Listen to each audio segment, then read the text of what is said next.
রাজবাড়ীর কালুখালীতে বিএনপির নতুন সদস্য সংগ্রহ ও সদস্য নবায়ন কার্যক্রমের শুভ উদ্বোধন অনুষ্ঠিত হয়েছে।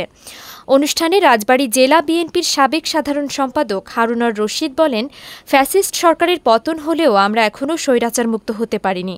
স্বৈরাচারের দোসররা আমাদের মাঝে যেন মিশতে না পারে সেদিকে সুদৃষ্টি রাখতে হবে।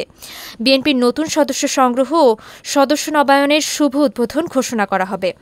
আপনারা যারা এই কাজে সহযোগিতা করবেন তাদেরকে সতর্ক থাকতে হবে। ফ্যাসিস্ট সরকারের পতনের পর অন্তর্বর্তী সরকার গঠিত হয়েছে দেশের জনগণের অকুণ্ঠ সমর্থনে।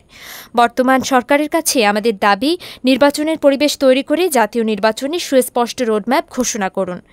শুক্রবার ১ আগস্ট বিকাল ৫টায় কালুখালী সরকারি কলেজের হলরুমে কালুখালী উপজেলা বিএনপির সভাপতি মোহাম্মদ লুৎফর রহমান খানের সভাপতিত্বে প্রধান অতিথি হিসেবে বক্তব্য রাখেন রাজবাড়ী জেলা বিএনপির আহ্বায়ক অ্যাডভোকেট লিয়াকত আলী বাবু।